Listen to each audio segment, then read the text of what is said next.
മക്കളും കൂടെ കുറെ നാളുകൾക്ക് ശേഷം ഒന്ന് പുറത്തുപോയി. മക്കൾക്ക് അവധിയുള്ള ദിവസങ്ങളിൽ ഞങ്ങൾ ഫാമിലിയുമായി പുറത്തു പോകാറുണ്ട്. ഇപ്പോൾ കുറെ നാളായിട്ട് ഏട്ടന് ലീവൊന്നും കിട്ടാറില്ല. അതുകൊണ്ട് പുറത്തുപോക്കുമില്ലായിരുന്നു. ഞങ്ങൾക്ക് 3 മക്കളാണ്, 2 ആണും 1 പെണ്ണും. ഒരുപാട് താമസിച്ചാണ് തിരിച്ചു വന്നത്. അതുകൊണ്ട് ആഹാരമൊക്കെ പുറത്തുനിന്ന് കഴിച്ചിരുന്നു. മക്കൾ നേരെ ചെന്ന് കിടന്നു. നല്ല ക്ഷീണമുണ്ടായിരുന്നു. ഏട്ടൻ എന്തെങ്കിലും വേണോന്ന് ചോദിച്ചപ്പോൾ വേണ്ടാന്ന് പറഞ്ഞു. ഞങ്ങളും കിടന്നു. പിറ്റേന്ന് രാവിലെ ഞാൻ എഴുന്നേറ്റ് അടുക്കളയിലേക്ക് പോയി. കുറെ നേരമായിട്ട് ഏട്ടന്റെ ഫോൺ അടിക്കുന്നുണ്ട്. ഏട്ടാ, ഫോൺ അടിക്കുന്നു എന്ന് ഞാൻ പറഞ്ഞു. ഏട്ടൻ കുളിക്കുവായിരുന്നു. അതവിടെ കിടന്ന് അടിക്കട്ടെ, നീ പോയി നിന്റെ ജോലി നോക്ക് എന്ന് ഏട്ടൻ എന്നോട് പറഞ്ഞു. എങ്കിലും ഞാൻ അത് ആരാണെന്ന് നോക്കി. ഒരൊറ്റ സ്പെല്ലിംഗ് സേവ് ചെയ്തിട്ടുള്ളൂ, എൻ. അതാരായിരിക്കും? ഞാൻ ഇതിനു മുമ്പ് ഒരിക്കൽ പോലും ഈ കോണ്ടാക്ട് ഏട്ടന്റെ ഫോണിൽ കണ്ടിട്ടില്ല. എനിക്ക് ചെറിയൊരു സംശയം തോന്നി. ഞാൻ ഫോൺ എടുത്ത് നോക്കി. ഞാൻ വാട്സപ്പ് എടുത്ത് നോക്കി. ഈ നമ്പർ ഞാൻ ഓപ്പൺ ചെയ്ത് നോക്കി. ആ നമ്പറിലേക്ക് ഏട്ടൻ കുറേ ഫോട്ടോയും വീഡിയോസും അയച്ചു കൊടുത്തിട്ടുണ്ട്. ഞാൻ അതെന്താണെന്ന് നോക്കി. അത് കണ്ടപ്പോൾ എനിക്ക് മരിച്ചാൽ മതി എന്ന് തോന്നിപ്പോയി. എൻ്റെ ഏട്ടൻ്റെ കൂടെ മറ്റൊരു പെണ്ണ്, അവളുമൊത്ത് ഏട്ടൻ. ഒരു ഭാര്യയും കാണാൻ ആഗ്രഹിക്കാത്ത കാഴ്ചകൾ. ഞാൻ ഫോൺ അവിടെ വെച്ചിട്ട് അടുക്കളയിലേക്ക് പോയി. ശരീരമാകെ മരവിച്ചതുപോലെ. കണ്ടതെല്ലാം മനസ്സിൽ മായാതെ നിൽക്കുന്നു. ആരോട് പറയും, എന്ത് ചെയ്യും, ആരായിരിക്കും അവൾ എന്നൊക്കെ ചിന്തിച്ചുകൊണ്ടേയിരുന്നു. കണ്ണിൽ നിന്നും കണ്ണുനീർ ഒഴുകിക്കൊണ്ടേയിരിക്കുന്നു. ഞാനത് കണ്ടതൊന്നും ഏട്ടൻ അറിഞ്ഞിട്ടില്ല. ഞാനും അറിയാത്ത പോലെ ഇരുന്നു. ഏട്ടൻ കുളിച്ചു വന്ന് കഴിക്കാനെടുക്കാൻ പറഞ്ഞു. ഞാനൊന്നും മിണ്ടാതെ ചെന്ന് കഴിക്കാൻ എടുത്തു കൊടുത്തു. കഴിച്ചു തീരും മുമ്പേ ഏട്ടന് വീണ്ടും ഫോൺ വന്നു. ഏട്ടൻ തിരക്കിട്ട് എഴുന്നേറ്റ് പോയി. ഒരു ഭാര്യയ്ക്കും സഹിക്കാൻ പറ്റില്ല തൻ്റെ ഭർത്താവ് മറ്റൊരു പെണ്ണുമായി അടുക്കുന്നത്.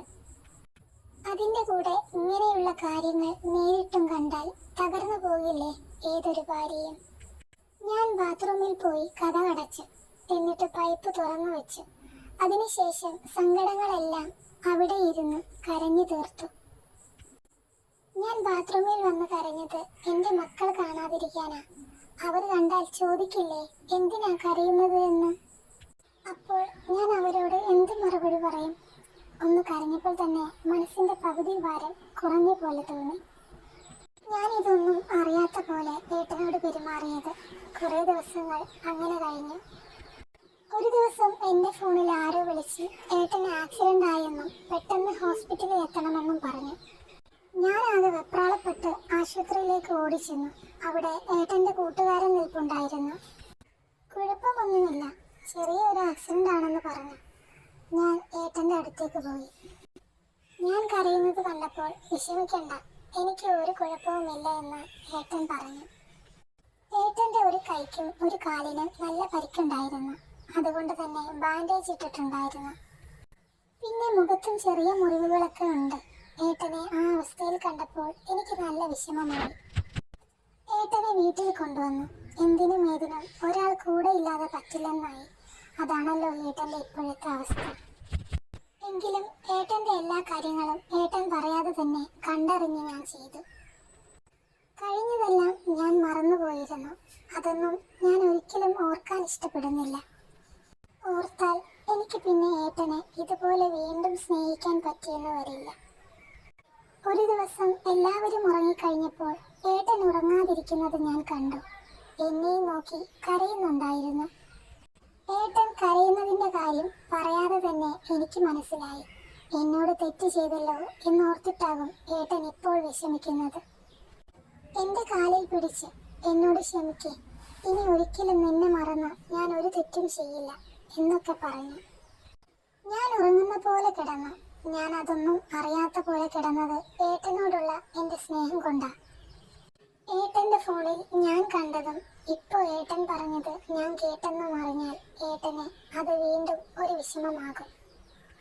പിന്നെ ഏട്ടന് എൻ്റെ മുഖത്ത് നോക്കാൻ പോലും പറ്റാത്ത അവസ്ഥയാകും. എന്തായാലും ഏട്ടൻ ചെയ്ത തെറ്റ് മനസ്സിലാക്കിയല്ലോ. എനിക്ക് അത് മാത്രം മതി. ഇനി ഒരിക്കലും എന്നെ മറന്ന ഏട്ടൻ ഒരു തെറ്റും ചെയ്യില്ലെന്ന് എനിക്ക് ഉറപ്പുണ്ട്. ഈ കുറച്ച് ദിവസങ്ങൾ കൊണ്ട് ഏട്ടൻ എന്നെയും എൻ്റെ സ്നേഹത്തെയും നന്നായി മനസ്സിലാക്കിയിട്ടുണ്ട്. എനിക്ക് വേണ്ടതും അതായിരുന്നു, എന്നെ മനസ്സിലാക്കുകയും സ്നേഹിക്കുകയും ചെയ്യുന്ന ഒരു ഭർത്താവിനെ. ഇടയ്ക്ക് ഒന്ന് വീഴണം, അപ്പോൾ അറിയാം ആരൊക്കെ നമ്മളെ സ്നേഹിക്കുന്നുണ്ടെന്ന്. സ്നേഹിക്കുന്നവർ മാത്രമേ അപ്പം നമ്മളുടെ കൂടെ കാണൂ.